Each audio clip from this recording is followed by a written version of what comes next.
ஒரு உயிரினம் வாழ்வியலுக்கு சாதகமான சூழல் இல்லாத நிலை ஏற்படும் காலங்களில், அதாவது உயிர் வாழ ஆதாரமான நீர், உணவு இல்லாத போது அந்த உயிரினம் தனது முக்கிய செயல்பாடுகளை குறைத்து கொண்டு நீண்ட உறக்கத்திற்கு தன்னை ஆழ்த்திக் கொள்ளும். இதை தமிழில் பொதுவாக அரிதுயில் அல்லது பனிக்கால உறக்கம் எனப்படுகிறது. ஒரு சில நிலவாழ் உயிரினங்களும் இதை பின்பற்றும். குறிப்பாக சொல்ல வேண்டுமானால், குளிர்காலம் நெருங்குவதற்கு முன்பாக தன் உடலுக்கு தேவையான சத்துக்களை எடுத்துக்கொண்ட பின்னர் அந்த குறிப்பிட்ட உயிரினம் பிறகு நீண்ட உறக்கத்திற்கு செல்லும். இவைகளுக்கு உதாரணமாக ஒரு சில எலிகள், கரடிகள், தவளைகள், நத்தைகள், வௌவால் மற்றும் ஒரு சில மீன் இனங்கள் இந்த முறையை பின்பற்றி வாழ்ந்து கொண்டிருக்கிறது. இது போன்ற ஒரு முறையை பின்பற்றிதான் மனிதனை நிழற்காலத்தில் உறங்க வைத்து எதிர்காலத்தில் உயிர்ப்பிக்கும் முறைக்கு தான் கிரியோஜெனிக் என்று பெயர். கிரியோஜெனிக் உறக்கம் என்பது குறைவான வெப்பநிலையில் ஆழ்ந்து உறங்குவதை குறிக்கும். இதனால் மனித உடலில் வளர்சிதை மாற்றம் மிக குறைவான அளவில் நடைபெறுகிறது. இவ்வாறு நடைபெறுவதால் ஒரு மனிதனால் 100க்கும் மேற்பட்ட ஆண்டுகள் உறக்கத்திலேயே இறக்க முடியும். இந்த முறையில் 20 வயதில் தூங்கும் ஒரு நபர் 100 ஆண்டுகளுக்கு பின்னும் அதே 20 வயதுடன் உடல் மற்றும் ஆற்றலுடன் எழ முடியுமாம். பல ஆண்டுகள் கடந்து சென்றாலும் அவர் உடல் அளவில் அதே வயதில்தான் இருப்பார். சுருக்கமாக சொல்ல வேண்டுமென்றால், உங்கள் வயது, உடல் இரண்டையும் அப்படியே ஒரு 10 ஆண்டுகளுக்கு தற்காலிகமாக நிறுத்தி வைப்பது போன்றுதான் இந்த உறக்க முறை. விஞ்ஞானத்தின்படி இம்முறை சாத்தியமான ஒன்று என்று கூறுகின்றனர்.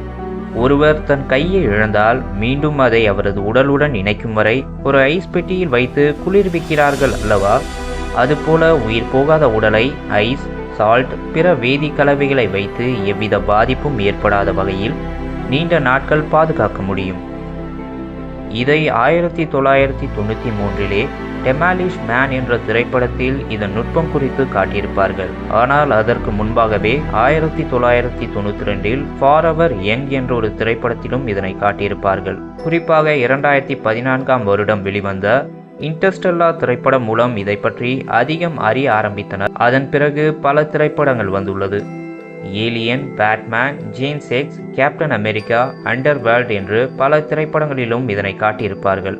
அந்த வகையில் 2016 வெளிவந்த பேசஞ்சர் என்ற திரைப்படத்தில் இந்த வகை உறக்கத்தை பற்றியும் எதிர்காலத்தை பற்றியும் இது போன்ற முறையில் பயணம் செய்யும் போது ஏற்படும் சிக்கல்களையும் காட்டி படத்தை நுட்பமான முறையில் காண்பித்திருப்பார்கள்.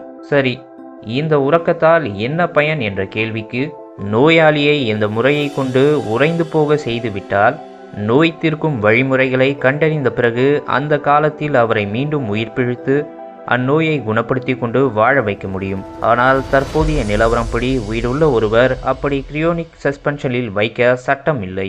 அதற்கு இன்னும் அனுமதி வழங்கவில்லை. சட்டப்படி இறந்துவிட்ட நபர் ஒருவர், அதாவது கிளினிக்கல் டெத் என்று மருத்துவர் அறிவித்துவிட்டால் அவரை கிரியோஜெனிக் சஸ்பென்ஷனில் வைக்கலாம். இறந்து போனவரை அப்படி வைத்து என்ன பயன்? கிளினிக்கல் டெத் என்பது இதயம் தன் பணியை நிறுத்திக் கொள்வதுதான். அதுவே முழுமையான மரணம் என்று சொல்லிவிட முடியாதாம். அதன் பின்னரும் நம் மூளை செயல்பாடுகள் உயிர்ப்புடன் தான் இருக்கும். நம் உடல் அழிந்து பட்டு போவது என்பது நமது வளர்ச்சிதை மாற்றத்தை பொறுத்தது. நம் செல்கள் சிதைவடைவதை நிறுத்தி வைக்க முடிந்தால் நம் அழிவும் நிறுத்தி வைக்கப்படும். அப்படி ஒரு செயல்பாடுதான் இதில் மேற்கொள்ளப்படுகிறதாம். இதற்கு முழுமையாக அனுமதிக்காத மற்றொரு காரணம், வரலாற்றின் கடந்த காலங்களில் இது போன்ற சோதனைகளால் உயிரிழப்புகளை சந்தித்துள்ளனர். ஆனால் மறுபுறம் இவ்வாறு உறங்க வைப்பதின் மூலம் உண்மையாகவே ஒரு நபர் இறந்திருந்தாலும் அவர் உடல் மற்றும் மனதை எவ்வித பாதிப்பும் இன்றி உறங்க வைத்து எதிர்காலத்தில் அவரை உறக்கத்திலிருந்து எழுப்பி மீண்டும் இழந்த உயிரை மீட்க முடியும் என்று விஞ்ஞான தரப்பு சொல்கிறது. இன்றைய காலகட்டத்தில் ஒரு உயிரை காக்கும் அளவுக்கு நவீன மருத்துவ வசதி இல்லாவிட்டாலும் கூட இந்த முறையில் உடலை பாதுகாத்து வைத்து மருத்துவ வசதி கண்டுபிடிக்கப்பட்டவுடன் உடலை மீண்டும் உயிர்ப்பித்து நோயை குணமாக்க முடியுமாம். இதற்கு உதாரணமாக கோமா நிலையை கூட கூறலாம். சரி, இது எவ்வாறு செயல்படுகிறது என்பதையும் பார்க்கலாம். ஒருவர் இறந்து விட்டார் என்று மருத்துவரால் அறிவிக்கப்பட்டவுடன் கிரியோஜெனிக் சஸ்பென்ஷன் முறைக்கு எடுத்து செல்லப்படும் வரை அவரது மூளைக்கு தேவையான ஆக்சிஜனும் இரத்தமும் தொடர்ந்து செலுத்தப்படும். அதன் பின்னர் உடலில் ஒரு வகை மருந்து செலுத்தப்பட்டு இரத்தத்தை உறைய செய்வதை தடுக்கும். இதன் பிறகுதான் உண்மையான உறைய வைத்தல் தூங்குகிறது. உடலை சற்றென்று குளிர்நிலைக்கு கொண்டு போய்விட முடியாது. காரணம் என்னவென்றால், உடல் செல்களில் இருக்கும் நீர் குளிர்நிலைக்கு போனால் அது உறைய துவங்கும். உறைந்தால் விரிவடையும். அதனால் செல்கள் சிதைவுறும். அதனால் செல்களில் இருக்கும் நீரை நீக்கிவிட்டு கிரிப்டோப்ரோட்டான் எனப்படும் லேசர் கொண்டு அடிப்படையிலான ஒரு வேதிக்கலவையை உட்செலுத்துவார்கள். ஆர்டிக் மற்றும் அண்டார்டிகாவில் இருக்கும் சில பூச்சிகள், மீன்கள் மற்றும் நீர்நில வாழ் உயிரினங்கள் தங்களை தாங்களே உடலில் இந்த கிரிப்டோகரன்சியை உற்பத்தி செய்து கொள்ளுமாம். இது உணவு தயாரிப்பில் பயன்படுத்தக்கூடியது. எடுத்துக்காட்டாக பனிக்கூழை, அதாவது ஐஸ்கிரீம் தயாரிப்பில் பனிக்கட்டிகள் உருவாகிவிடாமல் அது கூழாகவே இருப்பதற்காக இதனை சேர்ப்பார்கள். இருப்பினும் இது காற்று மற்றும் வெப்பத்தோடு வினைபுரிந்து லாக்டிக் அமிலத்தை உற்பத்தி செய்யும். இதனை சரியாக சமநிலைப்படுத்தவில்லை எனில் அரிக்கும் தன்மைக்கு சென்றுவிடும். அதனால் மிக பாதுகாப்பான முறையில் கிரியோனிக் சஸ்பென்ஷனில் உடல் செல்களில் உள்ள நீருக்கு பதிலாக இதனை பயன்படுத்துவார்கள்.